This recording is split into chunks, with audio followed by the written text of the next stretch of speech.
Hello students, मैं हूं Zubair Saifi and I welcome you to my YouTube channel auditor institute of English. आज एक बार फिर से लिटरेरी टर्म की एक और वीडियो के साथ, और इस वीडियो में हम डिस्कस करेंगे उन सभी लिटरेरी टर्म्स को जो स्टार्ट हो रहे हैं टी से। इससे पहले हम टी से पहले के सभी अल्फ़ाबेट्स की वीडियोज़ बना चुके हैं। अगर वो वीडियोज़ आपने नहीं देखी हैं तो आप ऊपर आई बटन पर क्लिक कर उन वीडियोज़ को देख सकते हैं, या नीचे डिस्क्रिप्शन बॉक्स में भी उसका लिंक है। चैनल को सब्सक्राइब कर लीजिएगा अगर नहीं किया है तो।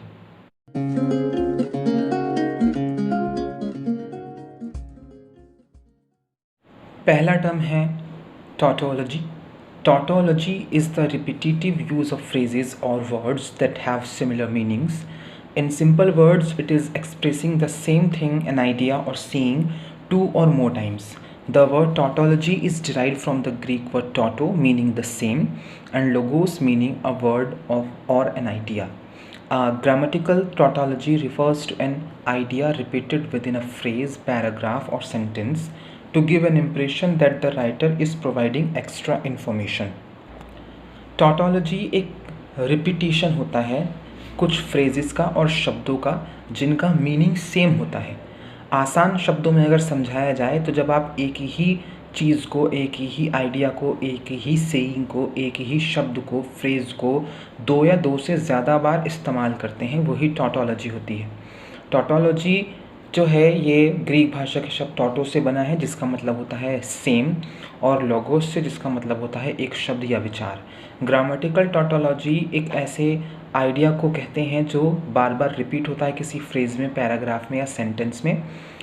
ये सिर्फ इसलिए किया जाता है ताकि राइटर ये इंप्रेशन दे सके ऑडियंस को कि वो कुछ एक्स्ट्रा इन्फॉर्मेशन प्रोवाइड करा रहा है रीडर को, लेकिन ऐसा होता नहीं है। वो दो या तीन शब्द जो भी बार बार वो इस्तेमाल कर रहा है उनका मीनिंग सेम ही होता है, लेकिन लगता है पढ़ने में कि शायद ज़्यादा चीज़ें लिखी जा रही हैं। एग्जाम्पल सुनिए, your acting is completely devoid of emotion. यहाँ डिवॉइड का मतलब होता है कम्प्लीटली एम्प्टी, पूरी तरह से खाली। अब यहाँ पर एक और कम्प्लीटली वर्ड जोड़ा गया है, और ये बिल्कुल ही मतलब अगर इस्तेमाल ना किया जाता तो बेहतर था कम्प्लीटली शब्द को, लेकिन कम्प्लीटली लगाया गया डिवॉइड होने के बावजूद। एक और एग्जांपल देखिए, रिपीट दैट अगेन। तो रिपीट का मतलब ही दोबारा कहना होता है, वहाँ पर अगेन शब्द नहीं लगाया जाना चाहिए था, तो एक्स्ट्रा शब्द का इस्तेमाल किया जा रहा है। सेम मीनिंग है, एक ही विचार है, यही टॉटोलॉजी होता है। नेक्स्ट टर्म है tragedy. Tragedy is a type of drama that presents a serious subject matter about human suffering and corresponding terrible events in a dignified manner. Tragedy एक प्रकार का ड्रामा होता है जो रिप्रेजेंट करता है किसी सीरियस सब्जेक्ट मैटर को, किसी गंभीर विषय को, ह्यूमन सफरिंग के बारे में। उसमें इंसानी जो परेशानियां हैं उन सबको बताया जाता है, और जो टेरिबल इवेंट्स होते हैं उनको भी डिग्निफाइड तरीके से कॉरस्पॉन्ड करती है ट्रेजेडी। अब ट्रेजेडी दो तरह की है, एक है ग्रीक ट्रेजेडी और एक है इंग्लिश ट्रेजेडी। पहले हम ग्रीक ट्रेजेडी के बारे में पढ़ेंगे। ग्रीक ट्रेजेडी क्या है? The term is Greek in origin dating back to the 15th century BC when it was assigned by the Greeks to a specific form of plays performed at festivals in Greece. The local government supported such plays, and the mood surrounding the presentation of these plays was that of a religious ceremony, as the entire community along with the grand priest attended the performances. The subject matter of Greek tragedies was derived chiefly from Homer's Iliad and Odyssey, which included misfortunes of heroes of history and religious mythology. जो term है tragedy वो Greek, उसका मूल जो है वो Greek है, और इसके लिए हमें जाना पड़ेगा 15th सेंचुरी BC में।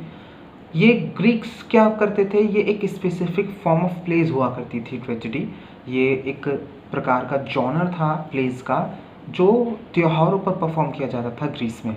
ये लोकल गवर्नमेंट इन प्लेस को सपोर्ट करती थी, और जब ये प्रेजेंटेशन दिया जाता था तो इसका जो मूल होता था वो होता था रिलीजियस सेरेमनी का, और पूरी कम्युनिटी इसमें भाग लेती थी, और ख़ासतौर से ग्रैंड प्रीस्ट जो होते थे, सबसे बड़े पुजारी जो होते थे कम्युनिटी के, वो भी इसमें भाग लेते थे।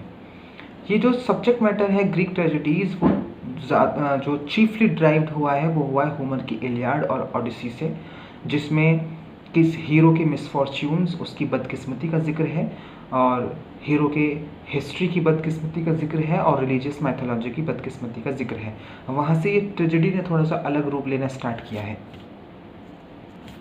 English tragedy Shaped on the models of Seneca, the first English tragedy appeared in 1561, written by Thomas Norton and Thomas Sackville. The play chose the story of a British king and his sufferings at the hand of his two disobedient sons as a subject matter.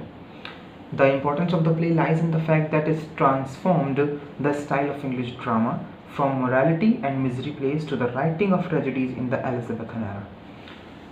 जो English tragedy है वो Seneca tragedy से एक तरीके से स्वरूप में आई है। ये ट्रेजिडी जो है 1561 में छपी थी और लिखी थी थॉमस नॉर्टन और थॉमस सैकविले ने। इस प्ले में कहानी है एक ब्रिटिश राजा की और उसकी परेशानी, उसकी सफरिंग्स की, उसके दो डिसऑबिडेंट बेटों के कारण। इस प्ले की इम्पोर्टेंस ये है कि जब ये प्ले इंग्लिश में छपा तो इसने पूरे इंग्लिश एरा को चेंज कर दिया। इंग्लिश ड्रामा जो थे वो पहले मॉर्टैलिटी पर या मिस्ट्रीज़ पर छपा करते थे, लेकिन अब वो धीरे धीरे करके ट्रेजिडीज़ में बदलने लगे और एलिजाबेथन एरा में आकर ट्रेजिडीज़ काफ़ी हद तक लिखी जाने लगी थी इंग्लिश लिटरेचर में। ट्रेजिडीज़ के एग्जाम्पल देख लीजिए। क्रिस्टोफर मार्लो ने काफ़ी ट्रेजिडीज़ लिखी हैं। डॉक्टर फॉस्टर्स उसमें बहुत फेमस है, द ज्यू of Malta, Edward third. William Shakespeare अपनी ट्रेजिडीज़ के लिए फेमस हैं। विलियम शेक्सपियर की जो ट्रेजिडीज़ हैं वो हैं Hamlet, Othello, King Lear, Macbeth, Antony and Cleopatra, Troilus and Cressida. Next term है tragic comedy. Tragic comedy is a literary device used in fictional works. It contains both tragedy and comedy. Mostly the characters in tragic comedy are exaggerated and sometimes there might be a happy ending after a series of unfortunate events. It is incorporated with jokes throughout the story just to lighten the tone. Tragic comedy एक literary device है जो fictional works में इस्तेमाल की जाती है। काल्पनिक कहानियाँ होती हैं मोस्टली। इसमें ट्रेजिडी भी होती है और कॉमेडी भी होती है। ट्रेजिक कॉमेडी में ज़्यादातर कैरेक्टर्स जो होते हैं वो एक्सजरेटेड होते हैं, यानी उन्हें बढ़ा चढ़ाकर क्वालिटीज़ दी जाती हैं। और ट्रेजिक कॉमेडी की एंडिंग जो होती है वो हैप्पी होती है, लेकिन बहुत सारे इवेंट्स हैप्पी एंडिंग से पहले बुरे होते हैं उस कहानी में, यानी सब कुछ बुरा चलता रहता है, लेकिन एंडिंग जो होती है वो हैप्पी हो जाती है। पूरे के पूरी कहानी में जोक्स होते हैं बीच बीच में, ताकि जो टोन है ट्रेजिडी की वो लाइट रखी जा सके, क्योंकि हैप्पी एंडिंग करनी है। अब आप बहुत ही डार्क ट्रेजिडी लिखते जा रहे हैं और अचानक से हैप्पी एंडिंग कर देंगे तो दिक्कत हो जाती है। तो इसलिए बीच बीच में ऐसे कैरेक्टर्स होते हैं जो आपको हंसाते हैं। इसीलिए जब आप ट्रेजिक कॉमेडी पढ़ते हैं विलियम शेक्सपियर की, तो आप वहाँ पर जोकर्स और क्लाउन्स के कैरेक्टर्स देखते हैं। इंग्लिश लिटरेचर में ट्रेजिक कॉमेडी के सबसे अच्छे एग्जांपल्स अगर हम लें तो Merchant of Venice William Shakespeare, ये बेहतरीन ट्रेजिक कॉमेडी है। The Cherry Orchard Anton Chekhov की, और Waiting for Godot Samuel Beckett की। The Winter's Tale William Shakespeare की एक और ट्रेजिक कॉमेडी है। इस तरह से और भी काफ़ी सारी ट्रेजिक कॉमेडी इंग्लिश लिटरेचर में है। नेक्स्ट टर्म है ट्रूइज्म। ट्रूइज्म is a literary device defined as a statement that is based on self-evidence or factual evidence and is accepted as an obvious truth in a way that further proof is not considered necessary. It is also that a contradicting statement would be considered as illogical since truism is agreed to be truth.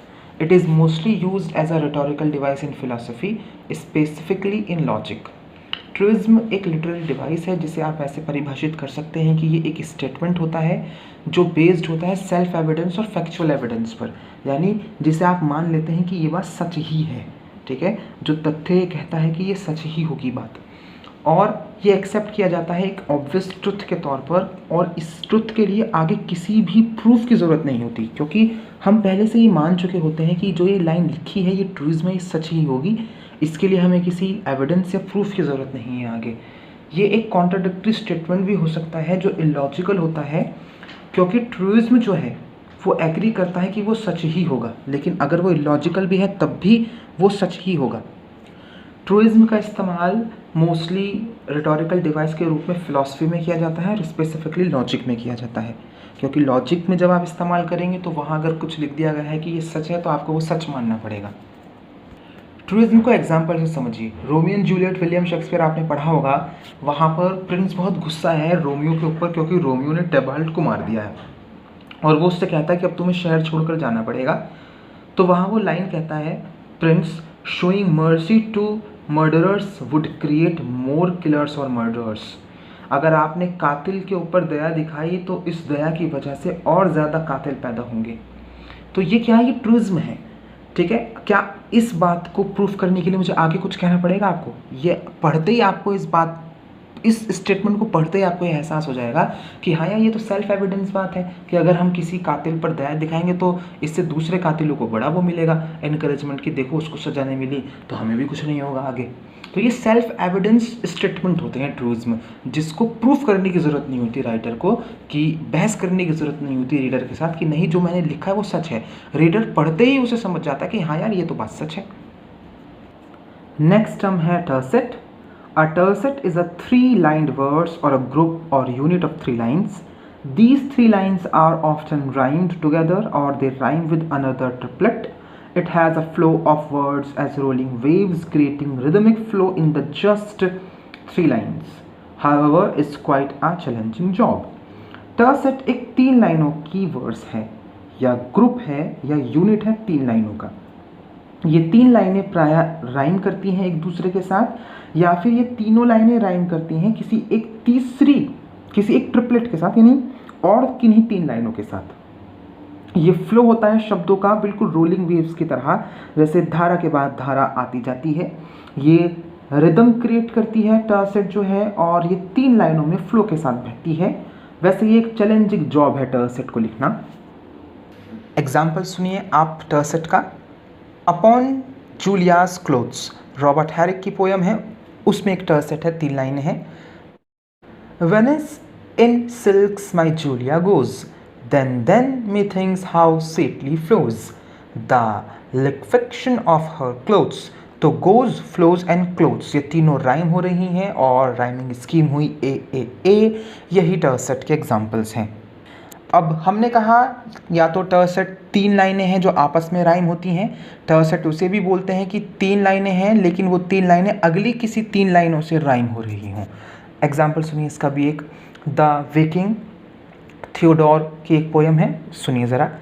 I wake to sleep and take my waking slow, I feel my fate in what I can not fear, I learn by going where I have to go, we think by feeling what is there to know, I hear my being dance from ear to ear, I want to sleep and take my waking slow। तो अब यहाँ देखिए, पहला जो para है वहाँ पर है स्लो, फियर एंड गो। दूसरे पैरा में है नो, ईयर, स्लो। तो यहाँ स्लो नो से राइम हो रहा है, फियर ईयर से हो रहा है और गो स्लो से हो रहा है, ठीक है। तो पहली 3 लाइनें आगे की 3 लाइनों से राइम करती हैं, ये भी tercet होता है। नेक्स्ट टर्म है टिमिसिस। Timesis is derived from the Greek word timesis, which means to cut. It is a rhetorical device that involves the breaking down of a phrase or a word into 2 parts. In simpler words, timesis is an insertion of a word between the parts of a word, a compound word or a phrase, phrasal verbs usually. It is the practice of dividing a phrase or word into its components by inserting another word in the middle of that phrase or word. Timesis is commonly employed in words that have more than 3 syllables. Let us examine these 2 examples of timesis to have a better understanding of this device. Timesis Greek भाषा के शब्द timesis से बना है, जिसका मतलब होता है काटना।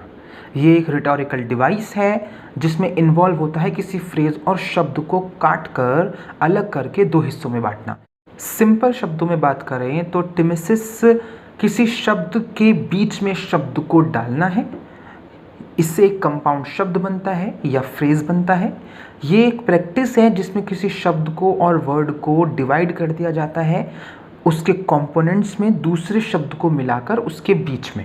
timesis कॉमनली किसी शब्दों में ही किया जा सकता है और ऐसे शब्दों में खास तौर से जिसमें 3 या 3 से ज़्यादा सिलेबल्स हों। अब हम 2 एग्जाम्पल से timesis को समझने की कोशिश करेंगे।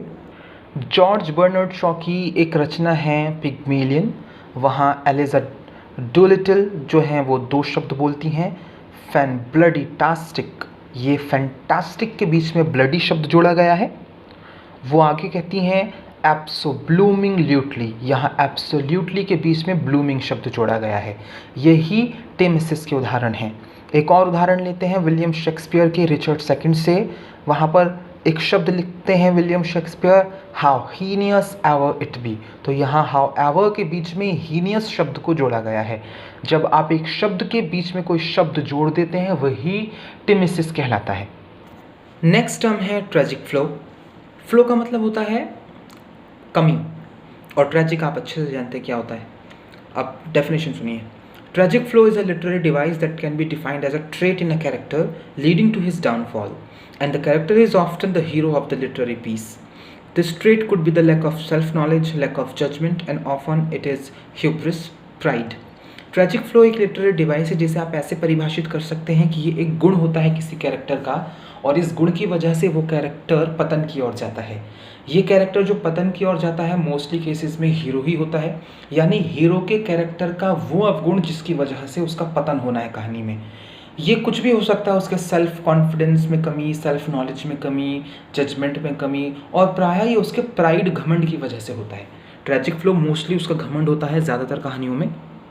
एग्जाम्पल सुनिए, हैमलेट विलियम शेक्सपियर, उसमें जो हैमलेट है, प्रिंस हैमलेट, उसका एक ट्रेजिक फ्लो है, और वो क्या है, इनडिसिसिवनेस, यानी वो निर्णय नहीं ले पाता समय पर, और यही उसके पतन का कारण बनता है इस प्ले में।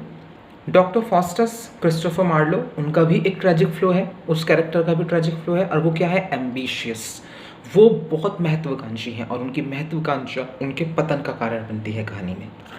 उनकी जो महत्वाकांक्षा है ज़्यादा ज्ञान प्राप्त करने की, उसी महत्वाकांक्षा के चक्कर में वो शैतान को अपनी जो सोल है वो बेच देते हैं, उसका सौदा कर लेते हैं।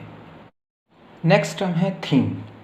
Theme is defined as a main idea or an underlying meaning of a literary work which may be stated directly or indirectly.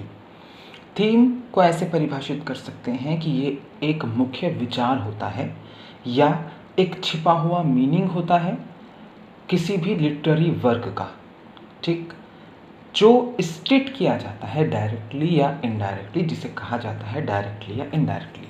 यानी एक कहानी जिस एक पर्टिकुलर विचार को लेकर चल रही है, वो विचार उस कहानी का, उस पोयम का, उस कविता का थीम होता है।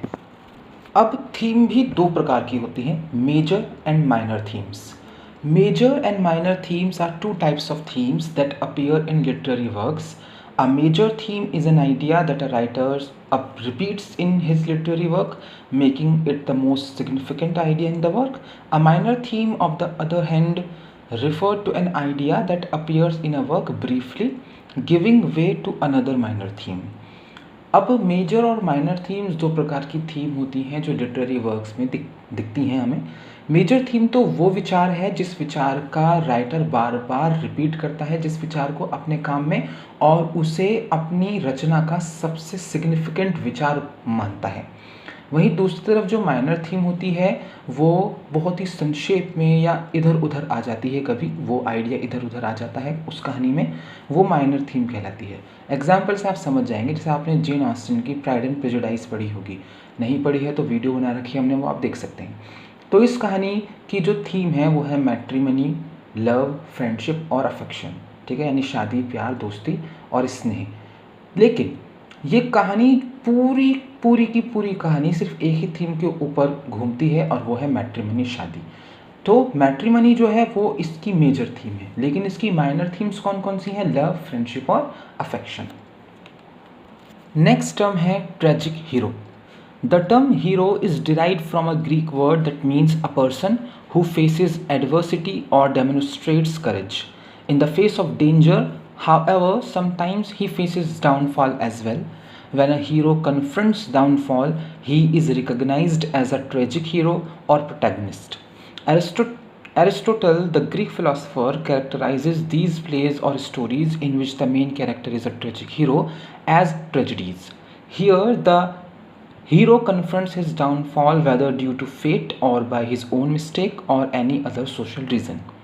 ये जो टर्म है हीरो, ये ग्रीक भाषा के शब्द से बनी होती है और इसका मतलब होता था ग्रीक भाषा में एक वो व्यक्ति जो विपत्तियों को झेलता है या जो साहस दर्शाता है, किस इन द फेस ऑफ डेंजर, खतरे के समय, यानी वो व्यक्ति जो खतरे के समय साहस को दर्शाए और बहुत ही विपत्तियां झेले अपनी लाइफ में, वो हीरो होता है। ये कभी कभार इसका पतन भी होता है हीरो का। जब एक हीरो अपने पतन की ओर बढ़ता है तो उस हीरो को हम ट्रेजिक हीरो कहते हैं या प्रोटैगनिस्ट बोलते हैं। एरिस्टोटल जो ग्रीक फिलोसफर हैं जाने माने, उन्होंने ट्रेजिक हीरो के को कैरेक्टराइज किया है और उन्होंने बताया कि जिन कहानियों में ट्रेजिक हीरो मिलता है वो कहानियाँ ट्रेजेडीज़ होती हैं, वो प्लेज ट्रेजेडीज़ होते हैं। ठीक है, यानी ट्रेजेडी का हीरो ही ट्रेजिक हीरो है।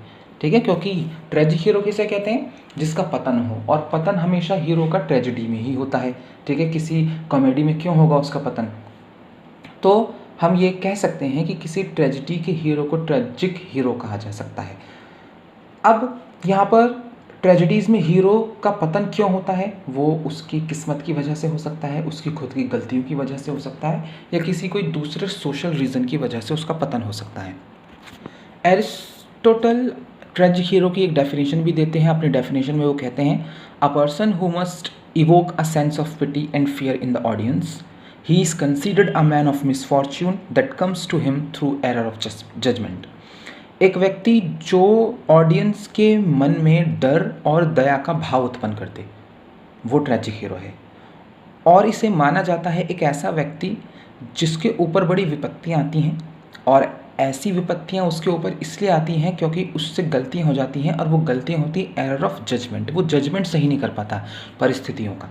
ठीक है, तो ट्रेजिक हीरो आप समझ गए होंगे। अब ट्रेजिक हीरो के लिटरेचर में एग्जाम्पल ले लेते हैं। पहला तो है Prince Hamlet. Hamlet William Shakespeare का प्ले है, उसका एक कैरेक्टर है प्रिंस हैमलेट, जो ट्रेजिक हीरो है एक। इसके अलावा रोमियो एंड जूलियट में रोमियो भी एक ट्रेजिक हीरो है।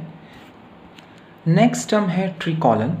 Tricolon is a rhetorical term that consists of three parallel clauses, phrases or words which happen to come in quick succession without any interruption.